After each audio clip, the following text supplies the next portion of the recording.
Hey, what's going on, everyone? This is Mitch. Good Saturday evening to you all. Hope you guys have had a great day, a great weekend out there so far. Got you an update. We're going to talk specifically on the tropics, nothing else. Going to give you the latest and greatest information. If anything, today, models have done nothing but increase in confidence that we're going to enter a much more active period as we enter the last several days of August. So we're going to break that down and really talk about what the models are showing, the ensembles are showing. We're going to give you a quick update on what's going on with PTC4. It did not make it to Danielle. Confidence was, I would say over 50% that it was going to take the D name, which would be Danielle. It decreased very quickly throughout the day today as it just was not able to overcome some northerly shear aloft that basically kind of was just basically shredding its precipitation shield and never was able to really get some vortices going.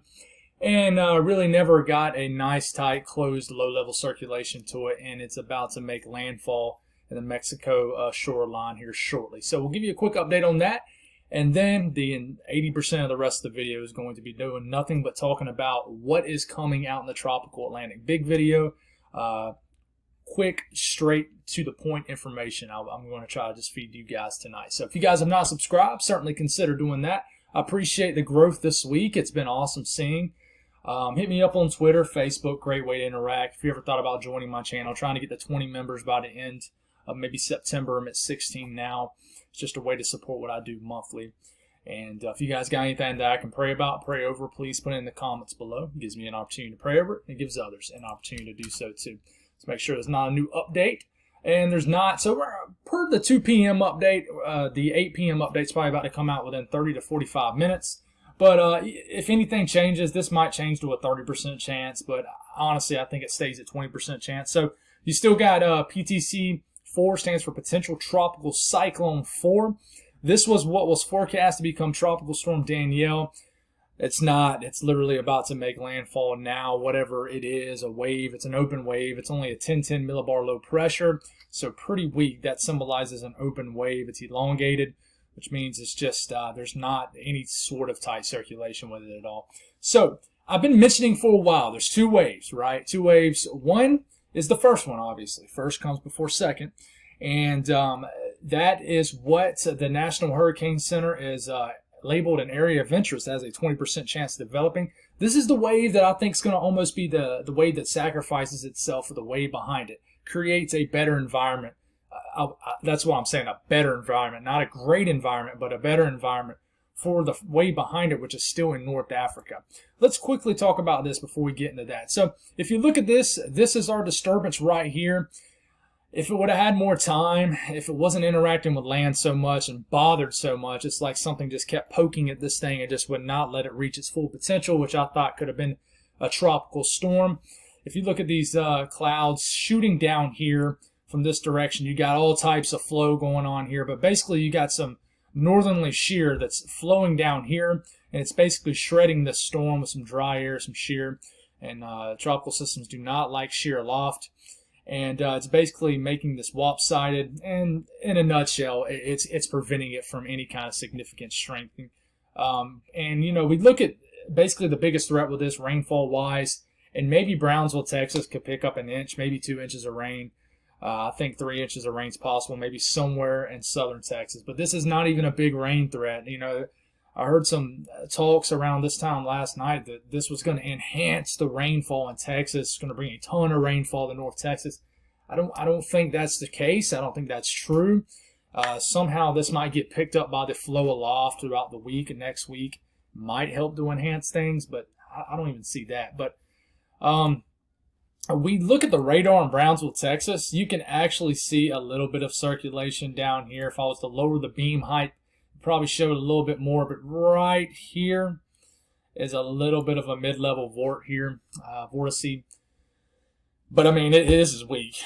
I mean, this is the most southern radar in the country that you can get as far as the lower 48. Well no, Miami might technically be more southern. But anyways, in general, there's just not a whole lot going on. Maybe some showers get pushed into Corpus Christi here and surrounding areas, but I just don't think this is a big deal at all. It's really not. No big wind threats, some breezy conditions. So we look at the entire Atlantic basin. It looks even more active than it did yesterday. This is our next wave. This is our area of interest right here. Looks just strung out like any other tropical wave. Not a whole lot going on. The Caribbean's pretty quiet. The rest of the Gulf of Mexico is pretty quiet.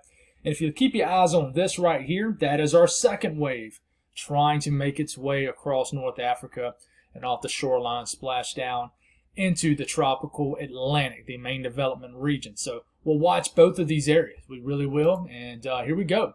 What we're going to do, we're going to take a look at the European operational run, the GFS operational run. We're even going to take a look at the icon. We're going to take a look at the ensembles and then break down some environmental background conditions, some issues, and things like that. So European, I will mention, guys, the European, and I've been saying this for, I would say, 4 or 5 days, that I like the second wave. And the big reason why is because the European is like the second wave, and the European has performed better model-wise than the GFS. Both models are the two main models we look at. I would argue that GFS did better in the historic hurricane season of 2020.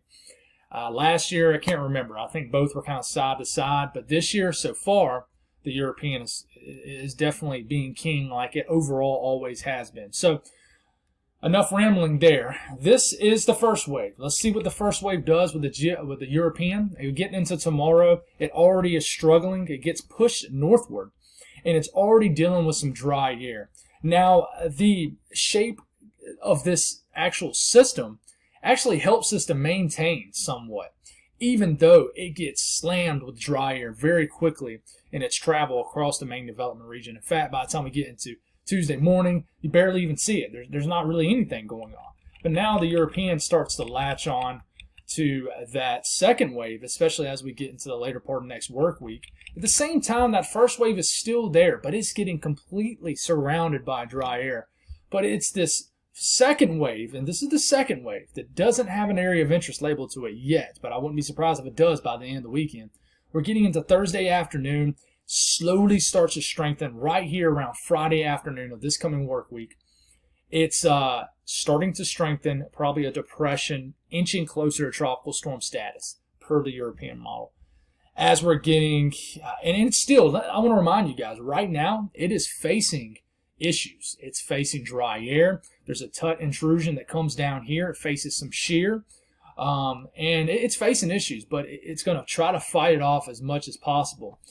As you still got a favorable phase out here, climatology speaking, it's a favorable time of the year, the last few days of August. You can't ask for any better than that. And it still, despite some issues, starts to strengthen into tropical storm status very slowly. You definitely wouldn't call this rapid intensification by any means. But by the time we get about 7, 8, 9 days out, this is a full-fledged, probably tropical storm, and it's starting to inch northward. We're going to talk a little bit about steering currents here towards the end of the video, too, and why I think that maybe something favors.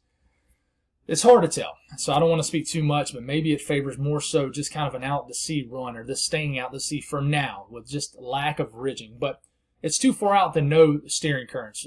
I've always been a firm believer in trying to figure out if we're going to have a storm first before we worry about where it's going to go.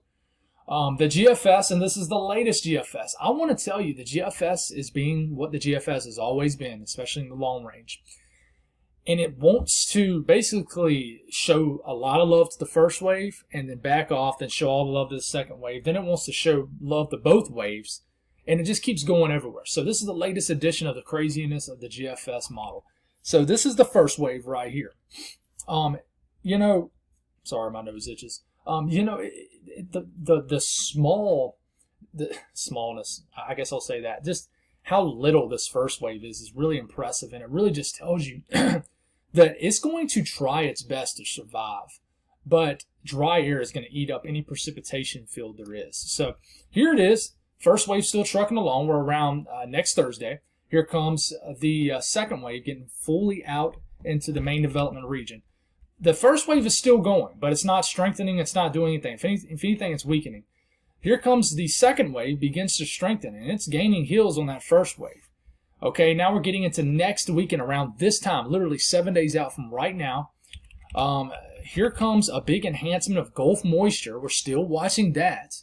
We're certainly still watching this in the Gulf of Mexico, which is consistently shown. This is where it was showing that major hurricane about 4 days ago. We watch this for next weekend, maybe a huge push of moisture, if anything, into Florida, the Gulf states late next weekend. We'll watch that. But keep your eyes on this area right here. Whatever that is makes landfall on maybe Sunday, for example, according to what this model run shows. So we're starting to get a somewhat strengthening of this second wave. At the same time, you got this crazy feature right here. We're not even focusing on that right now. At the same time, it looks like the first wave completely disappears, you think. At the same time, you got just slowly maintaining of strength as we're getting 11 to 12 days out. Granted, we're getting to the last day of August, an unreliable time frame. And the GFS keeps doing this on and off with this first wave. Look what it does with this first wave right here. Quickly, rapidly intensifies it. And starts intensifying the second wave too. And all of a sudden has a, I would say, Category 2, maybe borderline 3 hurricane slamming South Florida, Miami, Florida 2 weekends from now. I'm saying 2 weekends from now. It's very far away. So, you know, and then it has a hurricane behind it also. 2 hurricanes, you know, right beside each other basically. So, which isn't, to me, very realistic. No, this is realistic. But then it gets the hurricane, gets into the Gulf of Mexico. You got just a huge disaster here. But let me tell you, this is so far out, guys. And the thing that sucks is people are going to share this on social media. I am always tell you guys that this is just crazy long-range model runs from the GFS. You're always going to see this. So at this point, you got a Category 4 hurricane, I would say, or 3 hurricane off the coast of the southeast, and then Category 2 hurricane making landfall in Louisiana the first Monday of September. So that would be catastrophic, right? So we need to watch this stuff because we need to just watch to see what these tropical systems are going to do. Icon likes the idea of the second wave. It does. The Icon has always nodded its head towards the Euro. It's like the Euro's little brother. And here it is. We'll stop this as far out as the latest Icon goes. Goes out to Thursday afternoon. Here it comes. This was the first wave. It's pretty much completely been eaten alive by dry air. The second wave behind it. Here it is. It's a somewhat strengthening of a tropical wave, pretty stout tropical wave, already 1,000 FAR millibar low pressure. It drops a couple more millibars, and I would say that's probably a tropical storm Danielle out there. So the Icon likes the second wave also. All right, Ensemble runs from the European model. Here it is. I'm not going to count all the L's like I've been doing, but this is the second wave. That's over 30 members, 30 out of 50 members, I would say. I'd say it's probably in the low 30s. And there's another wave behind it, another signal behind it. I'm telling you, things are about to turn up. They are. I think things are about to get much more active as we enter the final days of August and the first several days of September. This is the signal off the first wave, very low. You got less than 10 members out of 50, right, with this. And then you got the little bit of the signal in the Caribbean into the Gulf of Mexico. And now we look at the 12Z GEFS because the 18Z hasn't fully ran yet. And it looks much more sloppy, much less consolidated as this, right? I mean, you look at the GEFS ensembles, you got members everywhere. And like I said, it's kind of the same thing. It likes the second wave more. And you got wild members all over the place with the first member. And then you got more members than, I would say, the European ensemble and the GEFS ensemble. Showing up for this Caribbean and Gulf chance right here. And some of them are quite strong, too. We'll see what happens with this. You know, I just think it's going to get much more active. I really do. I can't reiterate that enough. Confidence is low as far as what exactly is going to happen, rightfully so, this far out. But we'll take a look at this. This is basically the European EPS ensemble probability of a depression of forming. The first wave is this little signal right here, very low. But look we keep this rolling here in time. We'll get into around the late week time frame. All of a sudden, you got an over a 90% chance of a depression forming. It's depression, tropical storm, then hurricane. Then you start moving up in hurricane statuses and categories. And then look at this. Look in the Caribbean. There's a signal here. It's a 30 to 45, 50% chance of a depression forming in the Caribbean late next week. And you need to keep this going, and the chances do nothing but increase to almost a 100% chance of a depression forming with this second system right here, the second tropical wave that's going to move off the coast of North Africa. So Let's talk about some environmental issues here. So you back this up. We're going to look at the European. You back this up. Here comes the first wave, right? First wave right here starts getting hit by dry air pretty quickly. This is not the first wave. That is the second wave. So this is the first wave. First wave right here. We'll start this. This is actually right now. And here it goes. We're getting into Sunday. It's already hitting a massive plume of dry air right here. And quickly, and you'll lose the L here, so you're probably going to lose exactly where the storm is. Quickly, this gets fully wrapped in dry air, almost completely wrapped in, and just dissipates altogether. Then here comes the second wave. Creates a somewhat better environment. You still got dry air coming down to the path of what will be our next tropical system. Potentially our next tropical system. Don't want to assume. But even the wave behind it will face a dry air. That's why I like the European solution. It does. It makes sense. In fact, I would argue that I don't even know how it gets this strong because it's going to fight dry air too. And it also fights a tut probably in the middle of the MDR somewhere, which is going to increase shear on this system. But it's got a nice moist bubble. It's probably getting eaten up pretty well on the front end of the storm, and it's protected. But then it gets some northward motion. I'll talk about why here in a second. But at the same time, you're getting dry air fully wrapped into the storm. So I would argue if the Euro kept going past 240 hours out, you would probably get some weakening of this storm. I mean, you got dry air fully wrapping in. The dry air, by the way, is the brown. More moist air is the green. So it's fully wrapped in dry air. So it's just something that it's that wild card. It's trying to figure out the environmental issues with this. Now, at the same time, you focus in on the Euro. You get pretty far out. You got ridging up here, which would keep a weaker system probably continuing to generally move west. But as it strengthens, and there's no strengthening of this ridge, it begins to try to turn more north. Now, do we get this subtropical ridge to build? Not sure. We just don't know. That's 10 days out. So another thing is, like I said, you got this tut feature right here. This is what we call a tut. It's basically an intrusion of dry air and a lot of shear. And here comes the Euro, plows right into it. That tut might pinch off and maybe erode or something. But in general, this thing gets a little too far north and gets in trouble as far as health-wise with this system. But I'm telling you, there's a lot to figure out. It's going to be very interesting. There's no threats at all, guys. But it is certainly going to get much more active, and you're certainly going to see a lot of crazy posts. So definitely stay tuned, guys, for sure. Stay tuned for this, and I'm going to keep you guys updated. God bless all y'all. I'll have you an update in the morning, and God bless.